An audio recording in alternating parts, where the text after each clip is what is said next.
Bienvenue dans le royaume intérieur. Je suis Julie Dega. Toujours émerveillée de me retrouver vers vous.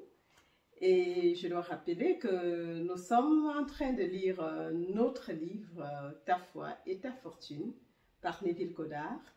Et nous sommes toujours en train d'explorer le chapitre 5 qui est intitulé « Qui dis-tu que tu es ?» Et oui, je dois rappeler que dans les épisodes passés, nous avons vu que nos désirs sont la parole de Dieu. Et par la croyance, les désirs sont manifestés. La croyance est un peu comme la clé maître qui manifeste tout ce que nous croyons, tout ce que nous pensons, qui ouvre toutes les portes en fait. Et que ce soit ce qu'on appelle croyance ou sans la foi, rien ne peut se passer. Ça veut dire qu'en fin de compte, ce que tu veux, c'est une chose. Mais ce que tu crois, c'est ce qui va se manifester. En fin de compte. Parce que c'est là où il y a le ressenti. C'est quand tu crois, il y a la conviction et c'est là où il y a le ressenti. Et cela, c'est ce qui lance l'impression pour notre manifestation, mes amours. Alors, si tu me regardes pour la première fois et que tu n'es pas encore abonné, fais-le dès maintenant. Et surtout, n'oublie pas d'activer la cloche de notification afin d'être avisé automatiquement lors des prochaines publications. Voilà, donc comme je disais tantôt, c'était déjà la dernière fois, c'est que ça c'est le moment le plus précieux de la journée, quand je dois m'asseoir pour partager les vérités qui nous sauvent, la vérité qui nous sauve, pour partager ces révélations et ouf, c'est le meilleur des moments. En fait, mes amours. Et comme je dis, c'est la soirée. J'espère que vous allez bien. Je suis rentrée du travail. Et maintenant, je dois faire lire quelque chose parce que je me dis, nous prenons tellement du temps. Et sinon, on ne va jamais terminer. Alors, donc nous continuons là où on s'est arrêté la dernière fois. Et le paragraphe, je lis. La récompense est pour celui qui persévère jusqu'à la fin. Mais celui qui persévère jusqu'à la fin, celui-là sera sauvé. Matthieu 24, 13. Une conviction n'est pas une conviction si elle peut être ébranlée. Une conviction n'est pas une conviction si elle peut être ébranlée. Ton désir sera comme des nuages sans pluie si tu ne crois pas. Ton désir sera comme des nuages sans pluie si tu ne crois pas. Waouh! Je préfère expliquer un peu ce paragraphe parce que le plus souvent, on a l'impression parfois que dès qu'on a un désir, il doit se manifester. Si c'était ça le cas, beaucoup de désirs se manifesteraient. Mais ce qui se manifeste, c'est des choses que tu crois, parfois le contraire de tes désirs. Et malgré ces désirs, malgré ces choses que tu veux, que tu souhaiterais que ça vienne dans ta vie, en fin de compte, ce n'est pas ça qui se manifeste, mais c'est ce que tu crois. Et parfois, on parle de la guérison dans l'église, que c'est par la foi, c'est la croyance, c'est des croyances. Oui, c'est pour ça qu'on dit que même les églises ou bien les religions, c'est un tas de croyances qu'on vous donne. Et ça se passe comme si c'était la réalité, puisque c'est ce qui se manifeste. Oh, le comble, c'est que on ne nous avait jamais appris que nous créons notre propre réalité. Et l'ignorance du fait que nous créons notre propre réalité, nous a induit à croire à un diable qui est quelque part, qui nous empêche, ou un sorcier quelque part, qui empêche que nos désirs soient réalisés. Mais nous avons vu que, sauf la croyance, t'empêche, ou le manque de croyance, peut empêcher la manifestation de ton désir. Sans croyance, c'est pour ça qu'on a dit que c'était la clé maître. Sans croyance, il n'y a pas, tes désirs deviennent comme des nuages sans pluie, parce que même si le ciel est noir, les nuages sont là, ça se voit, mais s'il n'y a pas de pluie, elles vont encore se dissiper et disparaître. Et parlant de croyances, j'ai eu un commentaire sur une des vidéos, un gars qui a dit que, en fait, il voulait créer la sainteté. Et quand on voit le phénomène de sainteté, bon, je crois beaucoup plus. C'est dans les religions, mais je ne connais pas d'autres, mais dans l'Église, les gens ont, l'Église en général diabolise la sexualité. Et c'est à tort. C'est juste une parenthèse, comme j'aime bien les faire. Je lis des cas sans parenthèse derrière. Alors, et le garçon ou le jeune homme disait que il a pris le temps sans sexualité, sans l'abstinence dans tous les sens, sans alcool, sans rien. Et il pensait qu'en faisant ces choses, il va devenir plus sain. Mais c'est une fausse sainteté. Et en fait, l'Église a fait de la sexualité, ou ce qu'ils appellent la fornication, puisque si tu n'es pas marié, le plus gros péché du monde. Comme si ça t'empêchait d'être avec Dieu. Et parfois on se demande, quand on vient de croire, surtout quand on entre dans l'église, on pense à toutes ces choses. On croit à cela. On pense que cela va nous rendre plus sains, mais après tu piétines sur plat parce que une fausse croyance, même si ça se manifeste, ne t'amène à rien. Ça devient une seconde vie et tu penses que tu es meilleur que les autres. Mais c'est qu'ils ignorent, et c'est écrit dans les épîtres aux Romains. Ce n'est pas par les mérites que nous sommes sauvés, c'est par la grâce que nous tous sommes sauvés. Et pourquoi aux Romains? Parce que les Romains croyaient qu'ils étaient l'épître aux Romains. C'est les Juifs, ils pensaient que par les rites qu'ils faisaient, ils étaient mieux vus par Dieu, ce qui fait que certains Hébreux avaient commencé à demander aux noms, je vais dire à l'époque les païens, les noms, les exclus de la promesse, de pouvoir, s'ils veulent croire, il va falloir qu'ils commencent à se judaniser et commencer à faire des rites pour être vraiment acceptés par Christ. Vous voyez qu'en fait, certains, mêmes apôtres, n'avaient pas compris le message du Christ. Et ce qui fait que l'Église reprend ça bêtement aujourd'hui et oublie que ce n'est que par la grâce que nous sommes sauvés. Et les pasteurs, devant leur pupitre, commencent à condamner la sexualité. Mais ce que tu condamnes, tu ne vas jamais pouvoir jurer de cela. Et les gens commencent à pratiquer ça pensant qu'ils doivent devenir quelque chose. Mais c'est le changement de la conscience, c'est le changement de tes pensées qui te transforme. Ce n'est jamais ce que tu pratiques sur ton corps.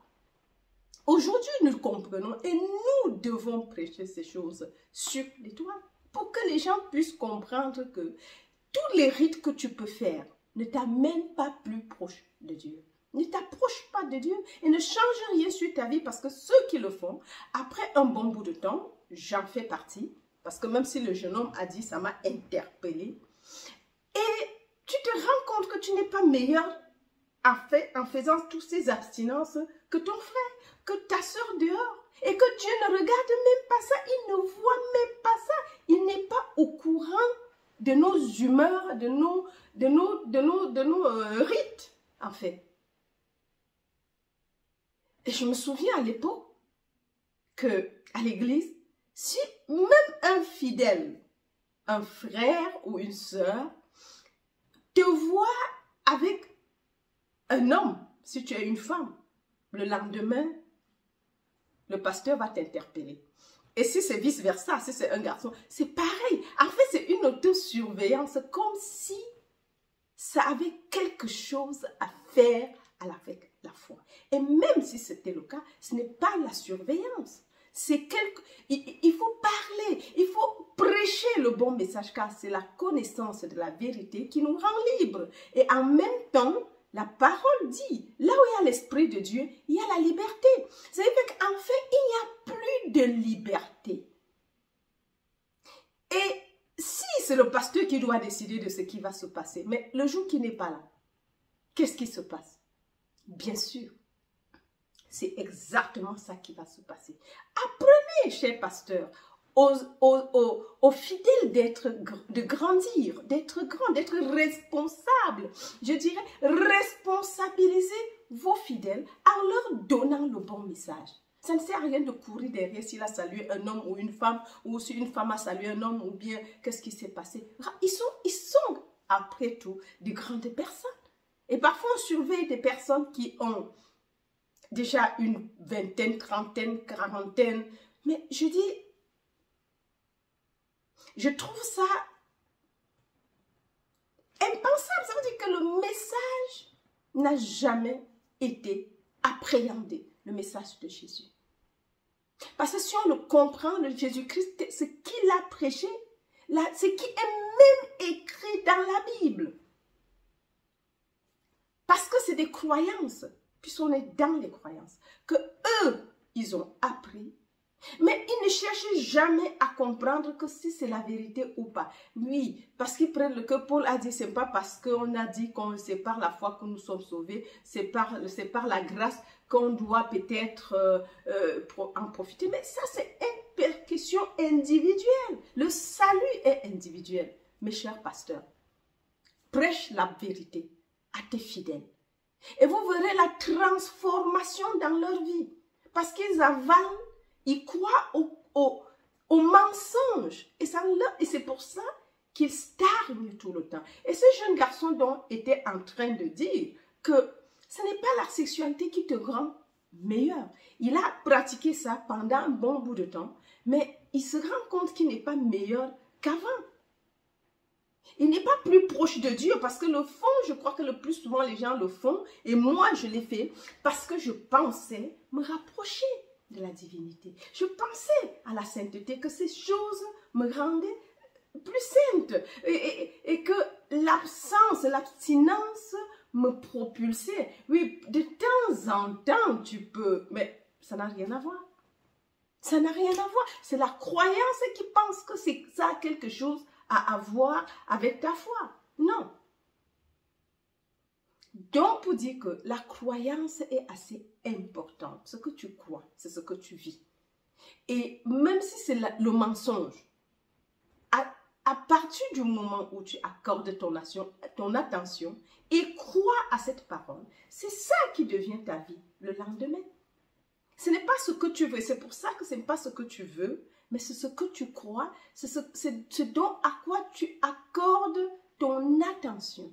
Et c'est ça l'impression. Parce que c'est le ressenti. Quand tu crois, c'est la conviction. Oui, les amours. Et ça, c'est un frein à la croissance spirituelle. Et loin de là aussi, c'est pour ça qu'on a dit tes pensées, ta communication intérieure. Qu'est-ce que tu te dis à toi quand tu es seul, quand tu ne parles pas, quand tu es quelque part? tu communiques incessamment avec toi. La pauvreté, après tout, tu vois une belle voiture, oh, mais ça c'est pour les riches. Tu vois, je ne sais pas, quelqu'un a bien habillé, c'est pour les riches. Mais ça veut dire que tu n'es pas riche.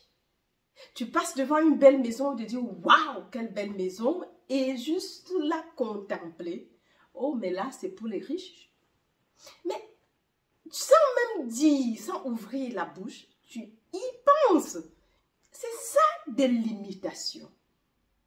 Est-ce que tu apprécies quelque chose à sa juste valeur? Parce que si tu ne crois même pas que tu es riche, parce que Dieu, qui se manifeste en tant que toi, n'est pas pauvre. Il a tout et il est tout. Et si mon union consciente avec Dieu, j'ai tout et je suis tout. Parce que s'il est en moi, moi en lui, et que nous sommes un, un veut dire un. Et le un ici aussi, je crois que on se trompe parfois de l'apparence. Ce corps, ce costume que nous portons, qui nous aide à marcher, à nous déplacer et à être visible. Quand je dis nous, il y a un seul. C'est le je. On a vu, quand tu parles de toi, c'est je. Je parle de moi, c'est je. Mais croyant que nous sommes ce corps, et croyant que ce que nous voyons, c'est ce qui est, c'est là le problème. C'est la croyance. Les croyants, même à une maladie, c'est quand tu crois à cela, on t'amène à avaler, on t'amène à croire que c'est vrai et on te dit comment ça se passe et tu l'acceptes. Et du coup, cette acceptation crée cette maladie en toi. Et un jour, c'est juste une question de temps pour qu'elle se manifeste.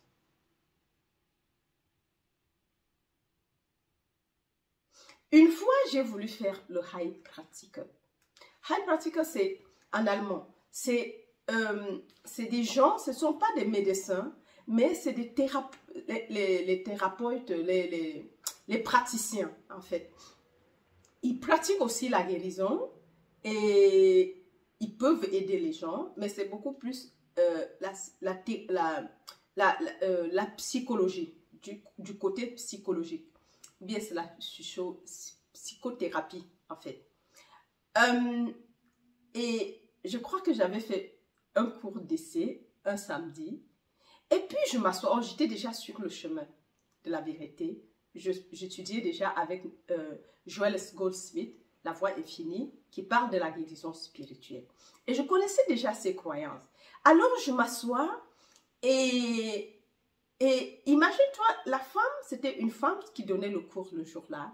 Et il nous dit comment, on a vu le corps humain, l'utérus, avec toutes les parties, et comment toutes les maladies de l'utérus, les maladies de la poitrine, les maladies de tout ce qui peut se passer, et puis comment l'hypophyse et l'hypothalamus contrôlent tout, la sécrétion hormonale, et puis si ça s'arrête, il y a ceci qui... Mais avec, tu t'assois... Quand tu es déjà éclairé et tu t'assois, tu apprends un tel message. Et au fond, ça veut dire que tu dois apprendre ça pour pouvoir aider quelqu'un demain. Puisqu'il faut qu'on ait un certificat. Mais on n'en a pas besoin. La personne qui t'écoute et est guérie, sait. Développons-nous, devenons ce point de personnes, développons-nous. Laissons le Christ être, la vie apparaître au travers de nous. Et cette vie qui apparaît au travers de nous guérit tous ceux qui entrent dans notre champ visuel ou dans notre aura. Ils seront manifestés. Et même ceux à qui nous pensons seront affectés par notre foi. En fait, parce que nous sommes unis.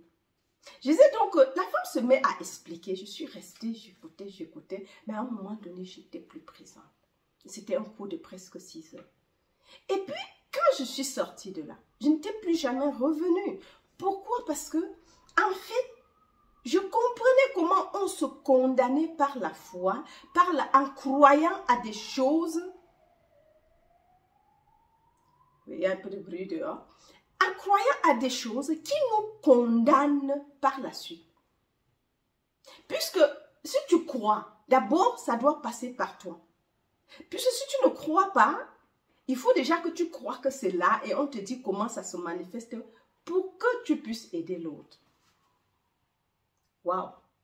C'est ce que nous croyons. Et c'est ça, en fait c'est ça le nous ici. Et comme je dis, l'apparence, la mauvaise appréhension de qui nous sommes vraiment, nous entraîne dans ces croyances et ne sachant pas que les croyances créent la vérité, c'est la clé maître, on crée des choses pour nous et pour les autres sans nous en rendre compte que c'est l'erreur. Parce que en fait, quand tu penses que c'est vrai, et c'est la médecine, c'est la science, c'est la biologie, surtout la médecine, je vais dire. Et la biologie entraîne aussi ça, parce que la bio commence à te dire, voilà telle partie, mais quand ça se gâte, voilà ceci, ça peut se manifester comme ça, et ainsi de suite. Ou la femme qui est limitée dès l'enfance, qu'à 45 ans, elle entre en ménopause. On t'amène à avaler comme ça que c'est la vérité, et c'est ce qui se passe dans ta vie. Et c'est ce qui gère le monde, c'est les croyances. C'est ça qui est ton monde manifesté. Ou les dents qui ne peuvent plus pousser après 20 ans, ou c'est combien oui, à un certain âge, jusqu'à 18, 20, 21 ans, 22 ans, les dents doivent pousser et ne pourront plus jamais pousser. Dès que toute la dentition de lait s'arrache, le reste, si ça se perd, il faut qu'on aille chez le dentiste charcuter ou bien mettre les implants. Toutes ces formations pour remplacer. Mais parce qu'on pense que ce corps est matériel. Mais il est autant esprit que le Dieu qu'il a formé. Dieu est esprit et il est tout. Il est protéiforme. C'est lui qui devient la forme. Il devient mon corps. Il devient cette orchidée qui est derrière moi ou cette autre plante qui est derrière. Il se transforme en tout. Il est tout. Et ça, si on regarde, ou bien cette lampe qui est violette, cette couleur qui est derrière ce tube, on va dire, ah mais c'est du plastique ou bien c'est un tube. Mais non, c'est esprit et vie. Parce qu'il n'y a qu'une seule substance. Et c'est ce que nous devons comprendre, que nos croyances nous limitent. Nos croyances nous empêchent d'avancer. Et commençons à comprendre. C'est pour ça que c'est la connaissance de la vérité qui nous sauve, qui nous libère. La connaissance, tu connaîtras la vérité et elle fera de toi un homme ou une femme libre. Et c'est pour ça que je dis, le christianisme, nous l'avons aujourd'hui parce qu'à l'époque, quand c'est venu, c'était un nouveau message pour innover le judaïsme. Ils attendaient le Messie, il est venu, mais ils n'ont pas compris. Et quand le Messie vient, il commence à enseigner la vérité. Et dit, vous avez appris que dent pour dent, œil pour œil. Mais moi, je vous dis, prie pour ton ennemi, aime ton ennemi, donne-lui à manger.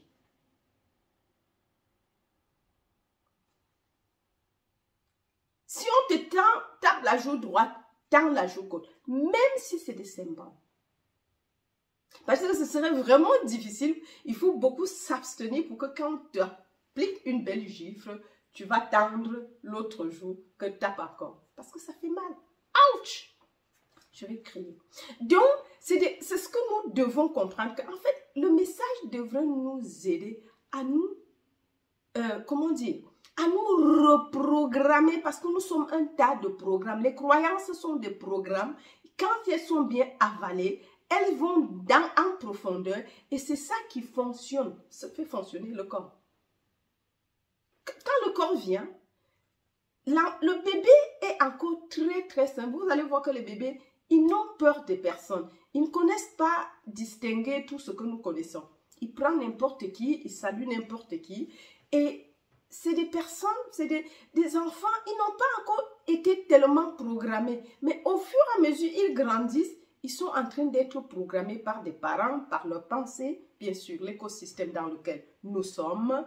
Et ça crée notre personnalité. Bon, dans le gros français, on va dire la personnalité est créée. Oui. Et le milieu dans lequel tu grandis, l'écosystème dans lequel tu grandis, crée ta personnalité. C'est pour ça, et le plus grand, le plus petit ou c'est la plus petite, c'est la famille. Et ça, c'est le plus grand d'ailleurs, parce que c'est là où ta personnalité est forgée. C'est les parents qui déterminent. Et ils ne donnent que ce qu'eux, ils connaissent. Et c'est comme ça que chaque famille a ses croyances, chaque ethnie a ses croyances. Et c'est ça qui forme ces personnes. Si les bébés naissent dans différents, je peux prendre, par exemple, en Afrique, où il y a plusieurs ethnies. On prend plusieurs enfants dans des 5 continents. On les retire de leur famille et on les met dans un nouveau, dans un cercle. Et nous allons voir que les 5 enfants, bien que sortant de familles différentes, vont grandir, finiront par avoir la même façon de se comporter. Pourquoi? Parce que c'est le milieu ambiant, c'est l'extérieur, c'est le milieu ambiant qui transforme ta personnalité, qui donne qui tu es, qui décide, peu importe la couleur de ta peau. Et ça, c'est important qu'on puisse comprendre sur ce chemin. Surtout parlant de la guérison spirituelle. Nous devons comprendre que c'est ce que nous avalons tout le temps qui forme notre corps. Or, nous avons l'autorité suprême, la domination suprême sur ce corps. Des cheveux jusqu'à la plante des pieds, c'est notre costume et nous avons la domination suprême. Mais qu'est-ce que nous avons fait? On a légué le pouvoir déjà au corps sur nous. Et en plus, on a légué le pouvoir sur les soi-disant maladies qui peuvent affecter le corps et le faire mourir. Mais qui a décidé? C'est nous. C'est la société. Et quand tu acceptes, c'est ça qui devient tes règles. Quand je dis les règles, ça devient comme ta vie. C'est une seconde nature. Ça devient, c'est des programmes sous-jacents. Des métaprogrammes, je dirais. Quand on a avalé, c'est en bas, c'est en profondeur et ça surgit au moment opportun pour colorer notre vie, pour devenir le corps. Parce que on te dit à 40 ans, à 50 ans, on commence à descendre, à 40 ans, on commence à descendre. C'est pour ça que la retraite, c'est à 60 ans. Bon, maintenant, avec la durée de la vie, ils sont en train de monter et de monter, je ne sais pas jusqu'à quand, mais déjà, nous voyons que les gens ne veulent plus rester à la retraite. Même s'ils finissent de travailler, ils prennent la retraite, mais ils commencent autre chose. C'est ce que je conseille à tout le monde. Parce que le corps, lorsqu'il ne travaille plus, il va mourir. Et après, on va dire, oui, c'est pas qu'on veut voir une société vieille, ou bien je ne sais pas ce qu'on va dire, mais elle n'est même pas vieille. Elle est vieille si on pense que l'âge détermine la santé du corps. Or, ce n'est pas l'âge. L'âge, c'est mûrir en expérience. La dégradation, les rides et tout ce qui se passe, c'est parce qu'on y a cru. C'est pas... Regardez dehors comment c'est entre ceux qui sont spirituellement développer leur conscience et leur croyance et ont compris que ce corps avant tout est un esprit, est de substance spirituelle et est esprit et non matière qui doit se dégrader. L'esprit ne se dégrade pas, mais si tu prends que c'est la matière, elle se dégrade. Et vous allez voir les personnes spirituelles, comment ils sont jeunes. À 70 ans, tu ne vois pas, à 80 ans, ils sont jeunes. Parce qu'il y a cette énergie vitale qui remonte et ces choses, on n'en parle même pas, l'énergie vitale qui est tout autour de nous. Ah oui, on pense que c'est la nourriture qui doit nous donner, ainsi de suite. Mais quelle nourriture? Et c'est là le problème. Vous allez voir, en Inde, il y a des croyances où ils peuvent s'asseoir pendant 1 an sans rien manger. Mais ils sont en vie. Ça veut donc dire que quelque chose d'autre devrait les nourrir que ce qu'on cuisine. Donc, juste pour dire que nous sommes des tas de croyances. Et l'organisme fonctionne par ces acceptations. Dès que tu penses, tu dis, ah, cet effet, c'est ça qui crée la transformation. Et même si c'est du mensonge, à partir du moment où tu y crois, c'est ce qui forme ta nouvelle nature. Et ces choses crues vont se manifester, s'extérioriser en tant que ta vie. Et c'est pour ça qu'on dit que ce qui est visible, c'est ce qui est en toi, c'est ce que tu es vraiment, mais c'est le monde invisible qui crée ça. Il se manifeste et se rend visible en tant que ton désir. Mais le désir est invisible. Et on nous a dit encore la dernière fois dans l'un des épisodes que tes désirs sont les paroles de Dieu ou la parole de Dieu. C'est Dieu lui-même qui dit, tes désirs sont mes paroles ou ma parole. Donc, au moment où tu as des désirs et tu crois, c'est pour ça que ça se manifeste. Mais sans la croyance, c'est comme les nuages sans pluie. On vient de nous dire. Juste pour nous ramener ici, je vais dire que vraiment, je ne sais pas ce que je vais dire, mais je vais dire, cher pasteur, arrêtons de croire que l'abstinence te rend saint. Non. Ça ne fait pas de toi une personne sainte. Et ça ne te rapproche pas non plus de Dieu. Parce que tu es déjà. Mon Père et moi sommes un. Dans l'état où tu es, il n'y a pas Dieu séparé de toi. Mais seulement ça fonctionne comme si il était séparé et qu'il n'était pas là. Mais Dieu est l'unique vie. Si tu vis, c'est parce que lui, il est ta vie. Mais seulement tes croyances viennent entacher cette vérité fondamentale. Et c'est pour ça que certaines choses ne sont pas. Nous, l'homme, créé à l'image et à la ressemblance de Dieu, n'a jamais été séparé de sa source. C'est pas possible. L'invisible se rend visible au travers de cette carapace Julie Descamps. Mais vous n'avez jamais vu Julie Descamps? Elle est invisible. Et elle n'est même pas limitée à ce corps. Elle est remplie comme Dieu est partout et tout. Julie Descamps est partout et tout. Bon, le jeu qui est ma vie, qui est le moi, le Christ, le Dieu, la vérité derrière ce corps, individualisé, manifesté. C'est ce que vous voyez. Et on voit le corps, mais ça veut dire que l'ensemble de ce que je crois se manifeste au travers de ce corps. Si c'est la santé, vous allez voir. Parce que plus tu comprends ces choses, plus l'aura change, le teint change, tu illumines, tu rayonnes. Vous ne pouvez jamais voir quelqu'un qui est en santé, une bonne santé spirituelle, être pâle. Non. Même si tu n'as pas dormi. C'est des choses que... C'est par la grâce que nous voyons. Mais nous devons aussi les comprendre. Que les croyances créent notre réalité. Parce que les pensées, c'est quoi? C'est ce que tu penses, mais ce que tu crois aussi. C'est ça, c'est la même chose. Ça crée notre réalité. Et merci Neville parce qu'il nous fait comprendre ces petits détails. Et c'est pour ça que le livre, il nous amène vraiment à comprendre la Bible, même les prédications.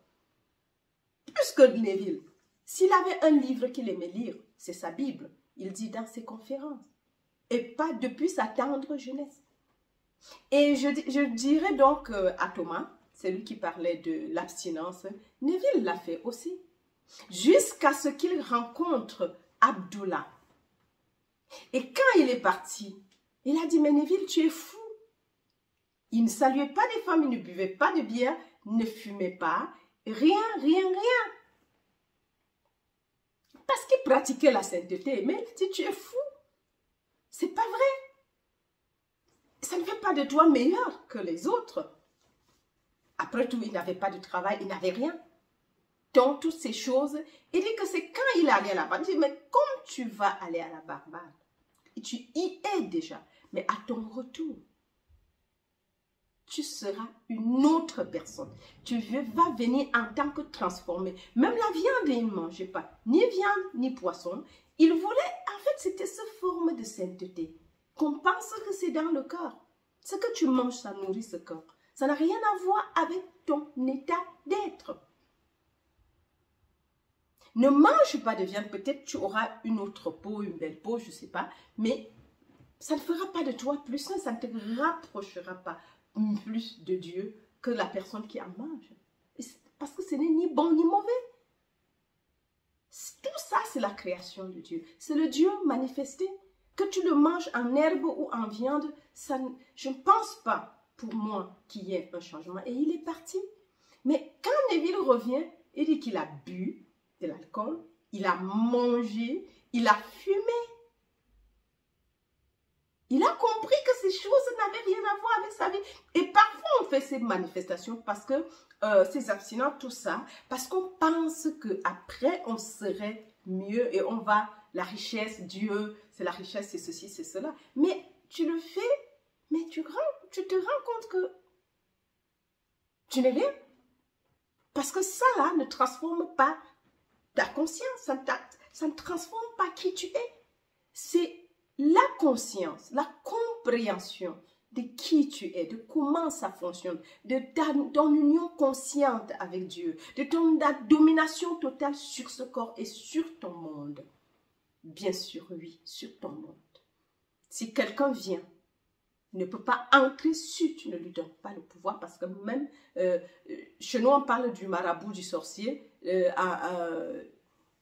Joel Goldsmith parlait des kauna. Le bon kauna qui fait des bonnes choses, des bonnes incantations, et le mauvais kauna qui lance des sorts pour des maladies, pour tuer. C'est la même chose chez nous, on va dire, le vaudou, le sorcier du coin, le marabout du coin. Il y a les bons et les mauvais. Bon, les mauvais, c'est ceux qui peuvent tuer. Mais il n'y a ni bon ni mauvais, en fait. Mais c'est des croyances aussi, parce que tu as cru qu'il faisait cela en grandissant. On t'a introduit cela, tu as cru à ça, et c'est la peur s'est installée, et c'est ce qui est ta vie. Et même aujourd'hui, si tu continues à croire à cela, bien sûr que le plus souvent, ces choses sont tellement ancrées en nous que on n'arrive même pas à nous en dissocier. Mais nous devons nous séparer de ça et laisser le Christ être notre nouvelle vie et prendre ces enseignements qui te donnent la domination totale sur ta vie et sur ton monde. Et non, même pas ton enfant, même pas ton mari. Non, il n'a de pouvoir que ce que tu lui donnes. Il peut avoir le pouvoir sur l'extérieur. Mais tant que tu acceptes, bien sûr, ou il ou elle, peu importe, un système, même pas un système. Le système, la loi est là, nous la respectons. Parce que ça donne de l'ordre et tout. Mais nous devons comprendre que ça n'empêche pas. C'est ce que nous croyons qui forme qui se réalise dans notre vie, en fait. Donc, savoir qu'est-ce que je crois et qu'est-ce que je ne crois pas. Même en matière de médecine, qu'est-ce que je crois et qu'est-ce que je ne crois pas. En matière de biologie, connaissant maintenant la vérité, avant on acceptait la biologie bêtement. Connaissant la vérité, si tu as vu Bruce Lipton, il nous a parlé de l'hérédité et il nous parle de l'épigénétique. Nous voyons Joe Dispenza qui nous parle du neurone, du système neuronal et des croyances, comment ça se passe avec notre cerveau. Une vérité que tu crois, il y a des neurones, des synapses qui se passent presque dans ta tête. Et ça reste aussi longtemps qu'il n'est pas remplacé. Tant que tu crois que c'est vrai. Et c'est ça qui forme ta nouvelle vie à un instant T. Donc l'homme est un être dynamique qui change même la couleur de la peau, même ton aura, même... J'ai dit la dernière fois qu'on ne peut pas lire, mais si on pouvait lire, on va voir. Et même ça se manifeste bien sûr. Comment tu rayonnes on sent que la santé spirituelle est là. C'est le meilleur médicament que nous pouvons prendre. Mais ça ne remplace pas la méditation parce que là, il va falloir qu'on parle vraiment de cette méditation qui est primordiale. Plus que tous les milliers de livres que tu vas lire. La pratique de la méditation, je veux dire, même pour 10 secondes, même pour 1 heure, 1 minute, te propulse, parce qu'en fait, tu entres et c'est le silence. La pratique du silence, la méditation silencieuse, transcendantale, te met dans un autre état parce qu'en fait, c'est au moment où tu t'abandonnes au silence, sans effort, le lieu sans pouvoir. Et ça nous aide à la façon, c'est la pratique en fait, c'est le côté pratique de laisser Dieu être et nourrir notre corps en fait aussi. Parfois, si tu es fatigué et que tu t'assois dans le silence pour 30 minutes, tu es plus, en tout cas moi en tout cas, c'est comme si j'avais dormi toute une journée. En fait, parce que tu es restauré, tu as la force et de l'énergie. Oui, parce que l'énergie, c'est le moment où tu laisses cette énergie vitale qui est tout autour de nous et qui nous soutient, s'occupe et fait le travail. Et c'est assez important parce que les connaissances, c'est bien. Les deux vont de pair, en fait. Mais s'il y a quelque chose à privilégier, c'est même la méditation. Ouais. Ok. Donc, je lis un dernier paragraphe et on va arrêter. La page va terminer. Ta conscience inconditionnelle où je suis est la Vierge Marie qui n'a pas connu l'homme. Luc 1, 34. Et pourtant, sans l'aide d'un homme, a conçu et donné naissance à un fils. Marie, la conscience inconditionnelle, a désiré, puis est devenue consciente d'être l'état conditionnel qu'elle souhaitait. Et voilà, qu'elle souhaitait exprimer. Voilà. Et d'une manière inconnue des autres, elle est devenue. D'une manière inconnue des autres, elle est devenue. Va et fais de même.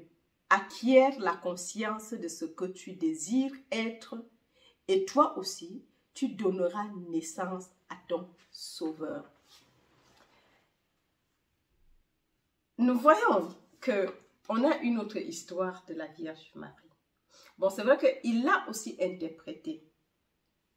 Le crâne dans lequel le Christ est crucifié jusqu'à ce qu'il naisse, il a aussi dit c'est Marie, c'est la Vierge Marie. Donc ici, c'est une autre interprétation de la Vierge Marie que l'Église a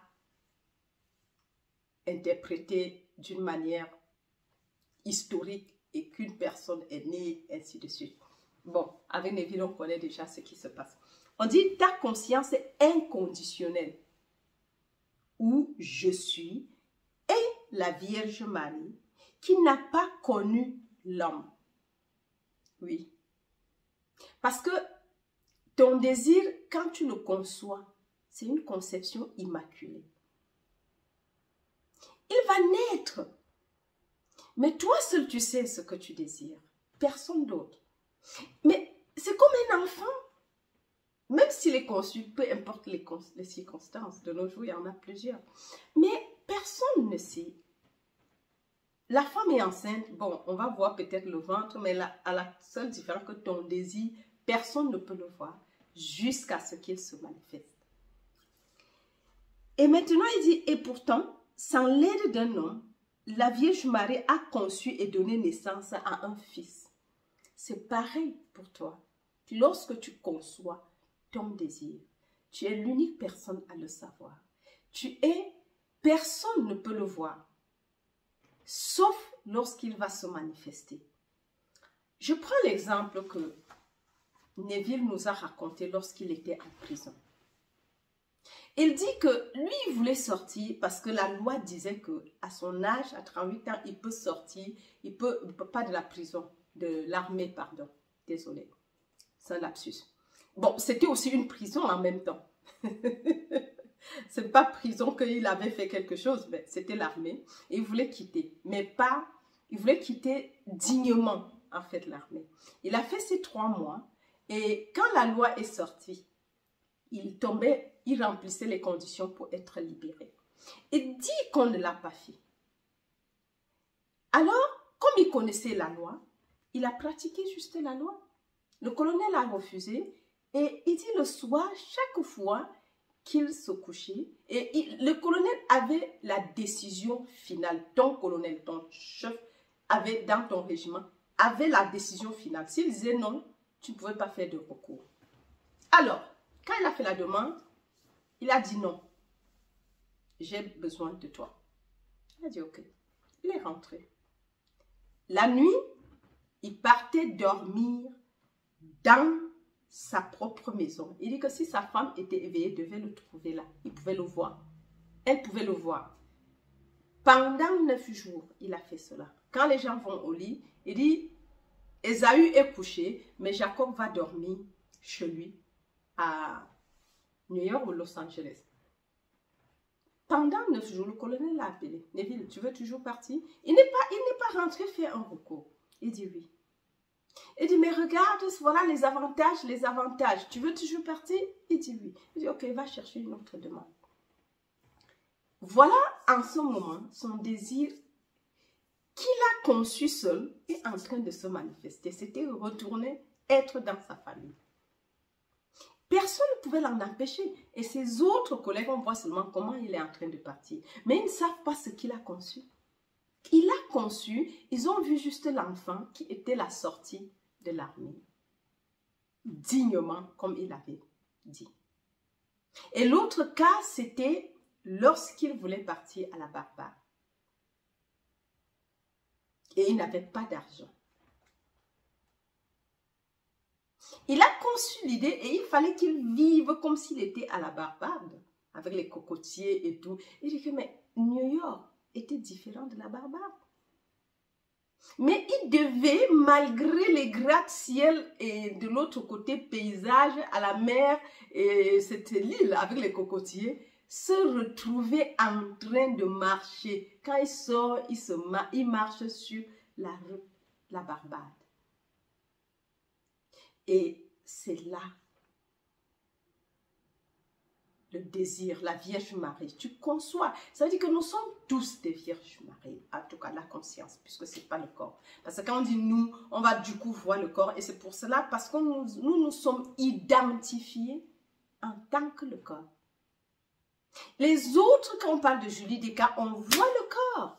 Mais Julie Descas est invisible. On ne l'a jamais vu. C'est je. Et c'est le même jeu que toi. Donc, toi et moi, nous sommes un qui me regarde. Parce que je suis invisible, toi tu es invisible, toi, nous sommes tous et il n'y a qu'un seul jeu. Ce n'est pas comme s'il y a ton jeu différent de mon jeu, donc il y a un seul jeu. Et c'est pour ça que la conception immaculée, ton désir, lorsque la conscience est inconditionnelle, conçoit, c'est Marie, la Vierge Marie, qui conçoit sans l'aide d'un homme. Et quand cette conception devient visible, c'est le Sauveur qui est né. Et personne ne le sait, donc il voit l'enfant qui naît. Mais on sait quand est-ce que tu as conçu. C'est pour ça que c'est immaculé, la Vierge Marie, sans l'aide de qui que ce soit. Et ça, c'est la force, c'est la révélation qu'on nous donne concernant le désir manifesté. Mais la foi, sans la croyance, conçoit tout ce que tu veux. Et c'est pour ça que le plus souvent, ça ne marche pas. On n'a pas la foi que nous sommes parce qu'on se conforme à ça et à tous les ensembles de croyances dans lesquelles nous sommes nés. Parce que si tu ne sais même pas que tu es illimité et que ton Père et toi, vous êtes un, et que tout ce que le Père a est à toi, et que tout ce que le Père est, tu l'es, ça veut dire que l'univers tout entier est à toi. Si tu viens, il faut savoir ce que tu as. Qu'est-ce que tu as, femme, dans ta maison? Un peu d'huile, quelques gouttes d'huile. Ne viens pas bredouille parce que tu n'auras rien. Et nous vendons quelques gouttes d'huile. Il y a eu des tines et des tines et des tines et des tines d'huile. C'est ça la croyance. Et le désir devient, parce qu'elle avait besoin d'argent. Mais le prophète lui dit, qu'est-ce que tu as chez toi? Si elle disait rien, elle n'aurait rien eu. Mais elle a dit, j'ai quelques gouttes d'huile. C'est tout ce que j'ai. Elle dit, ok, vas-y. Ferme la porte derrière toi et remplis. Elle est partie. Vous voyez que de ces quelques gouttes d'huile, tous les bidons qu'ils ont demandé, et ça veut dire qu'eux, ils ont posé la limite. Et ça a sauvé ses enfants. C'est pareil pour toi et moi. Donc, nous devons commencer à mûrir notre désir, mais tout en sachant que rien n'est impossible pour celui qui croit. Croire à ce désir. Si tu ne manifestes pas son désir, ça veut dire que soit tu n'as pas fait de désir concret, soit tu n'y crois pas. Tu écris, mais tu dis... Mais pourtant, Neville a dit, suppose seulement que c'est vrai. Et ça va se réaliser. Suppose. Il n'a pas dit, il faut même être sûr. Suppose que c'est vrai. La foi, comme un grain de sénévé, déplace les montagnes. Sur ce, mes amours, nous allons nous arrêter ce soir. C'est l'unique vidéo que je vais faire. Et jusqu'à la prochaine, je vous aime très, très, très fort. Et je vais juste te rappeler, merci pour les dons, ceux qui donnent toujours. Merci Patrick Barbier. Et merci pour les autres. Si je ne prononce, le nom va venir, je vais donner. C'est parce que c'est Patrick qui est venu. Et merci pour tous ceux qui font les dons. Et il y a un lien PayPal sous la vidéo, sous chaque vidéo en fait. Donc, et même sur la page, le site, en haut, on a la page d'accueil. Le lien est là, donc c'est partout. Merci de l'utiliser pour d'autres contenus. Et je vous aime, partagez les vidéos tout autour de vous. Et jusqu'à la prochaine. Bye bye, je vous aime très très fort.